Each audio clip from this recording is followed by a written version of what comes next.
Have you ever felt the weight of invisible chains? That suffocating tightness that wraps around your chest when you're about to speak your truth in a meeting? That subtle, acidic burn in your stomach before hitting publish on your work? The way your voice shrinks to a whisper when you know you should be roaring? And just as you gather the courage to step forward, a whisper slithers through your mind. Who do you think you are? That voice? That's self-doubt, and it has robbed you of more opportunities than failure ever could. Now imagine for a moment what your life looks like when your self-doubt is at the helm. Opportunities shimmering on the horizon, but you convince yourself that they're mirages. Your ideas, brilliant, world-changing ideas, die quickly in the dark corners of journals never shared. Your body moves through spaces, making itself smaller, apologizing for its existence with hunched shoulders and downcast eyes. You watch others rise while telling yourself the story that their magic is real, but yours is just wishful thinking. This isn't living. This is existing in the purgatory between your current reality and the glorious life awaiting you just beyond the veil of your fears. I still remember sitting in my car outside my new engineering job, gripping the steering wheel, paralyzed by the certainty that I was going to be exposed as a fraud. I just graduated college and I even nailed my interview, and yet there I was, convinced that today would be the day everyone realized I had no idea what I was doing. The imposter syndrome was so thick I could barely breathe through it. But what if you could tear down that veil? What if every doubt currently imprisoning you could be transformed into the stepping stones of your most magnificent becoming? What changed everything for me wasn't eliminating the doubt. It was understanding its anatomy, its purpose, and ultimately, its gift. You see, doubt isn't your enemy. It's a shadow teacher, offering wisdom through contrast. When we learn to listen to it differently, it transforms from prison guard to portal. In this video, we'll walk both the mystical inner path of shadow work and the practical outer path of embodied confidence. We'll alchemize your relationship with doubt using ancient wisdom supported by modern science. This isn't about toxic positivity or forcing yourself to just be confident. This is about profound unraveling of what holds you back and the sacred rebirth of who you truly are. What awaits on the other side? A woman who recognizes her power isn't something to be earned but remembered. A woman whose presence changes the room. A woman who has made peace with her shadows and therefore stands fully in her light. In this video, we are first going to illuminate the shadow beliefs that keep you small. Then we'll perform a sacred release of what no longer serves you. Then we'll embody our inner goddess through archetype work. And then finally, we'll create practical magic to integrate this transformation into your daily life. So are you ready to meet your most confident self? Let's begin. Part 1. Illuminating the shadow beliefs. Before we can transform what holds us back, we must first see it clearly. Your self-doubt didn't spontaneously appear. It was carefully, maybe even unconsciously, constructed. Like archaeologists excavating ancient ruins, we must first uncover the original blueprints of your limiting beliefs before we can build something new in their place. I want you to pause this video after I give you these prompts to take time to answer them. Find a quiet space where you won't be disrupted. Light a candle if that helps you to create a sacred space to be able to get into the zone of your thoughts, and then take 3 deep breaths, allowing yourself to sink beneath the surface of everyday thoughts. Now with pen in hand, answer these excavation prompts. When was the first time you remember feeling not good enough? Describe the scene in vivid detail. Whose voice do you hear when your inner critic speaks? Is it yours, or is it borrowed tone and words of someone else? What would be at risk if you were fully confident? Who might be uncomfortable? What relationships might change? What has your self-doubt protected you from? This last question is crucial. According to research from the Department of Psychology at Stanford University, self-doubt often begins as a protection mechanism, a way to keep ourselves safe from disappointment, rejection, and standing out too much. By preemptively doubting ourselves, we attempt to control outcomes and manage potential pain. Understanding this protective function helps us approach our doubt with compassion rather than frustration. If you want a more immediate practice, try Mirror Work Revolution. This practice might feel uncomfortable at first, but its power is undeniable. Stand before a mirror in a private space. Look directly into your eyes, not your hair, your skin, your body, but into the windows of your consciousness. Place one hand on your heart and speak these words. I see the doubt, I honor what it tried to protect, and I am ready to see beyond it. Then ask yourself, what would I do, who would I be, if I knew I was already enough? The neurological impact of directly confronting your reflection while speaking affirmations creates new neural pathways that bypass established self criticism circuits. Consider doing this mirror work by natural light when possible, reducing energy consumption while connecting to natural rhythms. Part 2, the sacred release. Once you've identified the roots of your doubt, it's time for the sacred act of release. This is where many approaches fail. They focus only on building confidence without first clearing the space for it to grow. I'm going to guide you through a powerful ritual called the burning bowl ceremony. This creates both psychological closure and energetic release. You'll need a fireproof bowl. A ceramic bowl works best. Small pieces of paper. Fallen leaves works beautifully as an earth-friendly alternative. A pen or pencil, a match or lighter, and a glass of water or a little fire extinguisher just for safety. Step 1 is to write on each piece of paper a limiting belief that you've identified. Be specific, not just, I'm not good enough, but I believe I'm not eloquent enough to speak publicly. Step 2, hold each paper and say aloud, I recognize this belief, I see how it served me, I release its hold on me now. And if you need a little bit more help with identifying your limiting beliefs, I have a whole video that you can watch right here. Step 3 is one by one, light each paper and place it in the bowl, watching it transform to ash. And as ash falls, feel the belief falling to ash within you, no longer finding refuge. Step 4, when complete, speak this incantation, or you can create your own that feels authentic. What was limitation is now liberation. Where there was fear, there is now space for power to enter. It is done. Step 5 is to take a few moments and write down your new beliefs that you are replacing the old ones with. When you take something out of you, it is wise to replace it with something better in its place. It can be as simple as the opposite of what you just ripped from your being or something new. The choice is yours, sweet goddess. The symbolic power of this ritual shouldn't be underestimated. Research in psychological symbolism shows that physical rituals create cognitive shifts that purely mental exercises cannot achieve. Part 3 is Goddess Embodiment. Now comes the transformation, the becoming. This is where we move from understanding and releasing to actively embodying your most confident self. Every goddess in human form needs a confident alter ego, a version of herself that embodies her highest expression. This isn't about pretending to be someone else, it's about accessing parts of yourself that already exist but have been dormant. First, identify your goddess archetypes. Which feminine archetypes resonate most with the confidence you seek to embody? Consider the warrior who has boundaries, she is courageous, she is known for protection. Or you could do the sage, which is more known for her wisdom, discernment, truth seeking. The enchantress, who is more magnetism, influence, power of presence, and the other ones you can see here. You might be drawn to one primary archetype or a blend of several. There is no wrong answer here, only what feels like home to your soul. You can also try out one for a bit and see how her power feels, and then try a different one to compare. Play around and have fun. Don't just pick one and stick with it for forever if she isn't making you feel your best. Blend a few and see how that goes.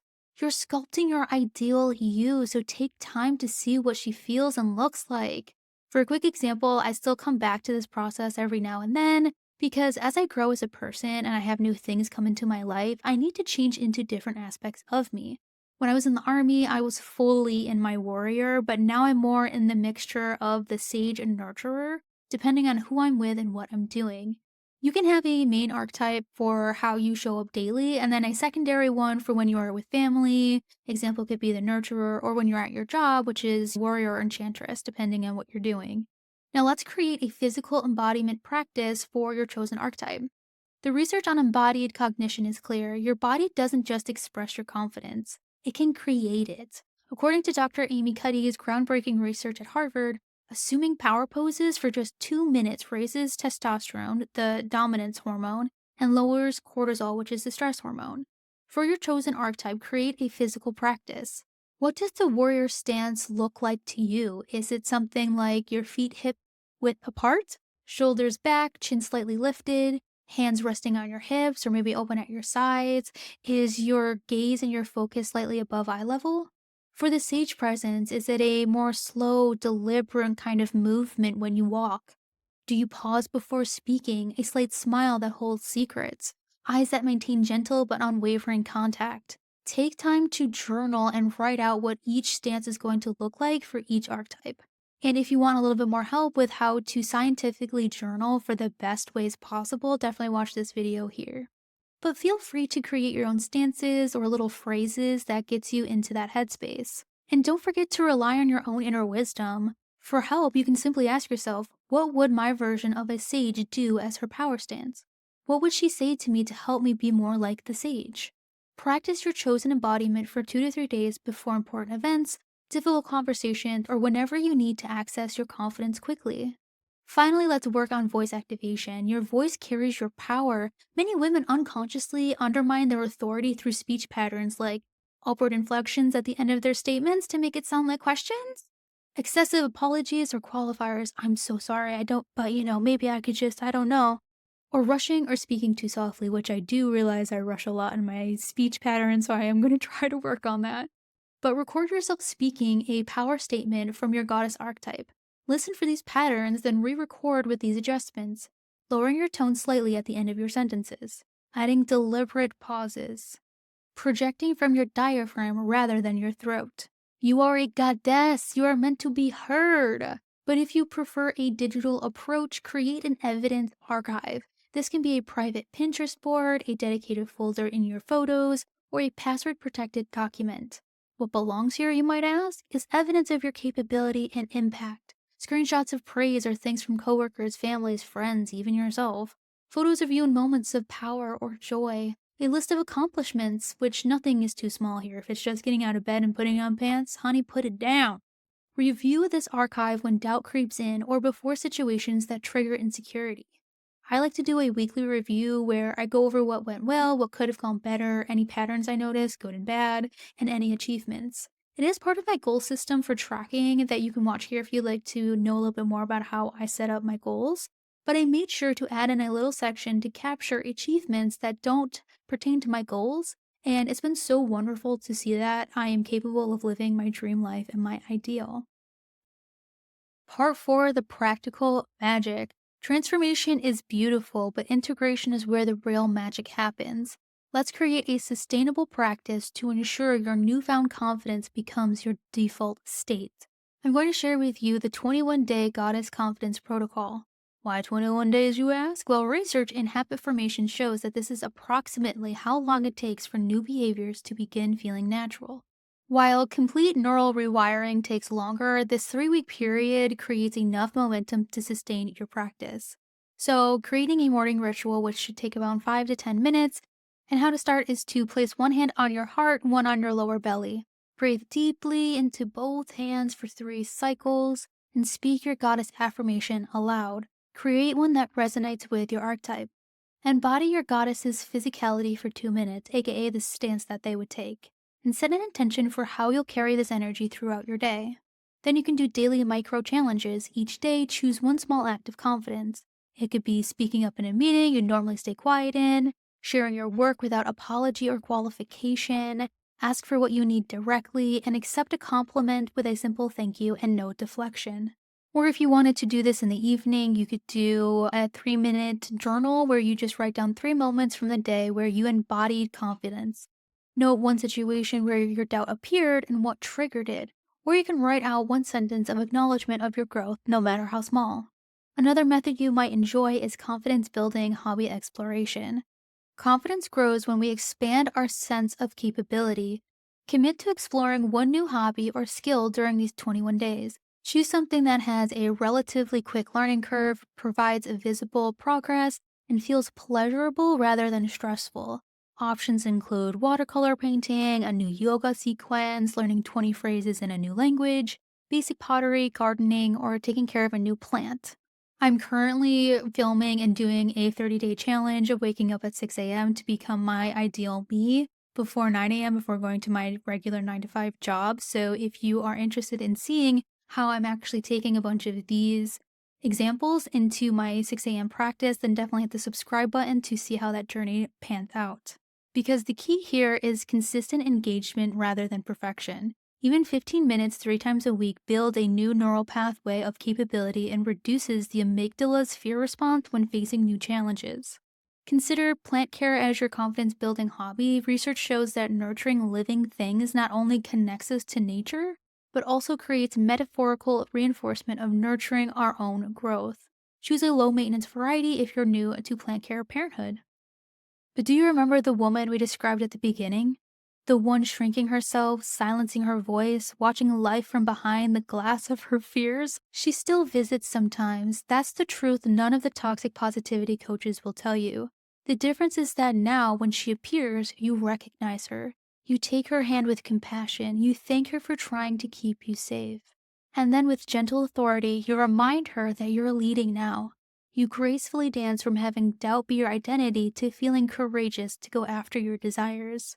You might still hear the doubts, but soon they will sound like whispers instead of screams. This is the transformation that awaits you, not a magical disappearance of all insecurity, but a profound shift in relationship to it. The doubts that once controlled you become merely weather passing through the vast sky of your consciousness. True confidence isn't about perfectly polished exteriors or never feeling fear. It's the quiet knowing that whatever comes, you can face it. It's the sacred trust in your own resilience. It's the embodied certainty that your worth is inherent, not earned. You are not becoming confident. You are remembering that you have been powerful all along. The journey that we've begun together doesn't end with this video. This is just the opening of a door. You must be the one to walk through it. To support your continued awakening, share your biggest insights in the comments. Speaking your truth reinforces it, and your words might be exactly what another sister needs to hear. Start this exercise right now by writing down what archetype means to you and then which one you are going to start use tomorrow. The longer you push this off, the longer you go without accessing your birthright. Then if you like this video and want to see more videos like this, definitely consider hitting the subscribe button or go to my Facebook group that I just created for other like-minded women to be able to share their struggles and their achievements with, and to be able to just find community so we can finally feel and live the life that we deserve. Know that I believe in you, and I hope that you have just as beautiful a day as the beauty shining from your soul. And until we meet again, I am wishing you peace, love, and happiness.